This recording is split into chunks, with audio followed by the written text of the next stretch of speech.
बिस्मिल्लाहिर्रहमानिर्रहीम। अस्सलाम वालेकुम वरहमतुल्लाहि वबरकातुहू। अल्लाहुम्मा सल्लि अला मुहम्मद व अला आलि मुहम्मद। आज ईद का दिन है। सब मुसलमान भाइयों को मेरी तरफ से बहुत बहुत ईद मुबारक हो। जिन लोगों ने अल्लाह के रास्ते पे जानवरों को ज़िबा किया, अल्लाह ताला उनके जिस जज्बे को कबूल फरमाए, और जो लोग नहीं दे सके अल्लाह ताला उनको तौफीक अता फरमाए। असल में दिन तो आज ईद का है, खुशी का दिन है, लेकिन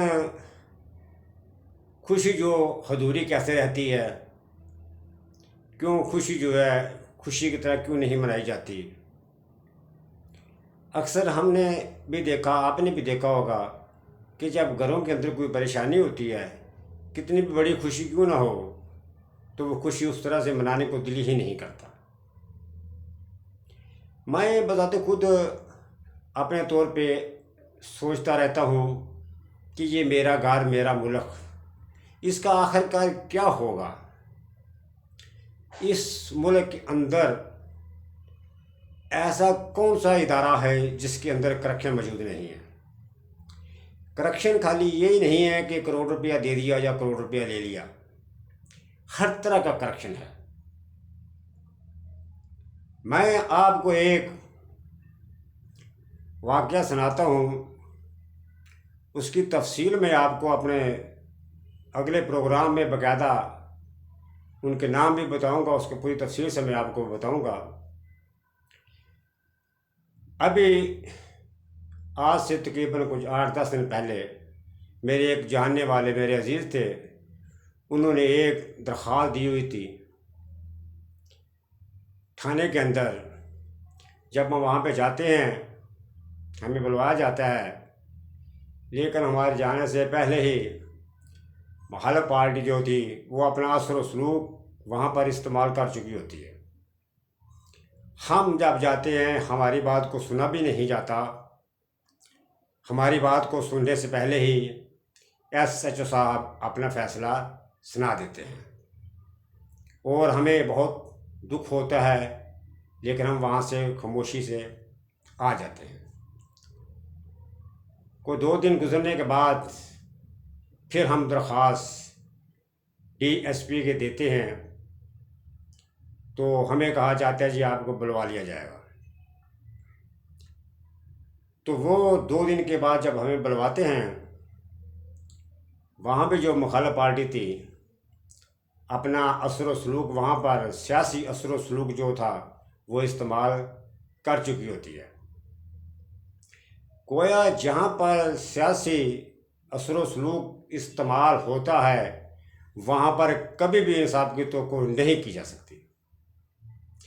गोया कि जब हम वहाँ पे जाते हैं सियासी असर व सलूक इस्तेमाल वहाँ पे हो चुका होता है। वो DSP साहब हमारी बात सुनने से पहले वो अपनी स्टोरी लेकर बैठ जाते हैं। फिर होता क्या है कि वो हमारी बात सुने बगैर ही वो अपना फ़ैसला सुना देते हैं।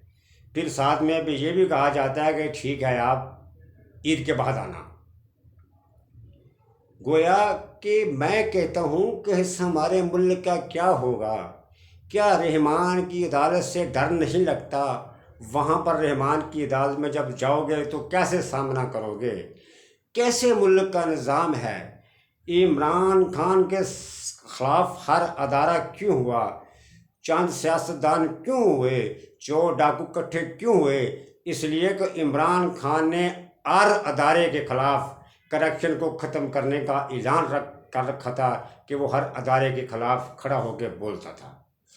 फिर हमारे मुल्क के अंदर करप्शन ख़त्म करने के लिए किसी 1-2 आदमी की ज़रूरत नहीं।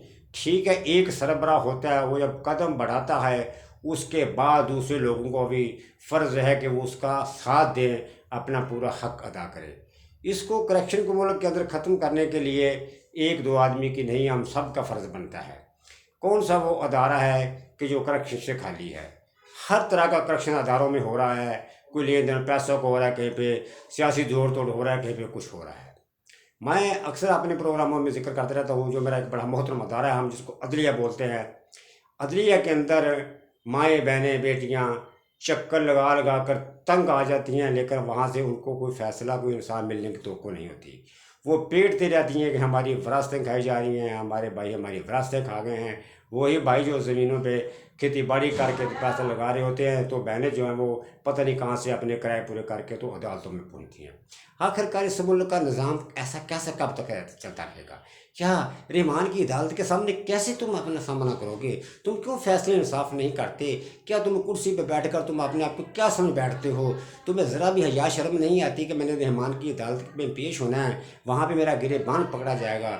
خدارا ایسا کیوں کرتے ہو؟ جو مظلوم آدمی ہوتا ہے وہ تو مظلوم ہی ہوتا ہے، نہ مظلوم آدمی کو کوئی سیاسی اثر و سلوک ہوتا ہے، نہ اس کے زیادہ لوگوں کے ساتھ تعلقات ہوتے ہیں، وہ تو بیچارہ اپنی غریبی میں اپنا وقت پاس کر رہا ہوتا ہے۔ جو دو نمبر کے لوگ ہوتے ہیں ان کے سیاسی اثر و سلوک بڑے ہوتے ہیں، ان کی دوستیاں بڑی بڑی دور تک ہوتی ہیں۔ پھر یہ کہاں کا انصاف ہے؟ اسی کرسی کے اوپر بیٹھا ہوا ایک مظلوم جو ہے وہ بیٹھا ہوا ہے، تو ظالم جو ہے وہ مسکرا کے وہاں سے اٹھ کر جا رہا ہے۔ یہ کہاں کا انصاف ہے؟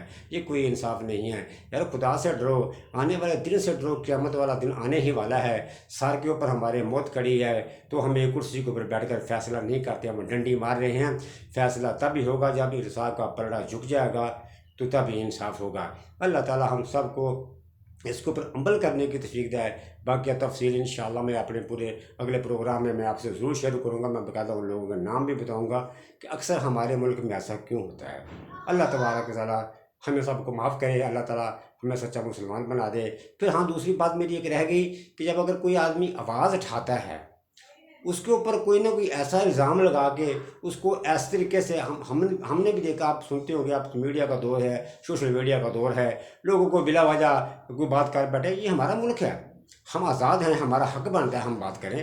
پھر کیا ہوتا ہے، کسی کے اوپر کوئی الزام دے کے کسی کو گرفتار کر لیا جاتا ہے، کسی کو کوئی الزام دے کے گرفتار کر لیا جاتا ہے۔ یہ کہاں کی انصاف ہے؟ یہ کہاں کا قانون ہے یار؟ یہ اللہ تعالی ہم سب کو توفیق عطا فرمائے۔ موت و موت بھی اللہ باللہ۔ السلام علیکم ورحمۃ اللہ وبرکاتہ۔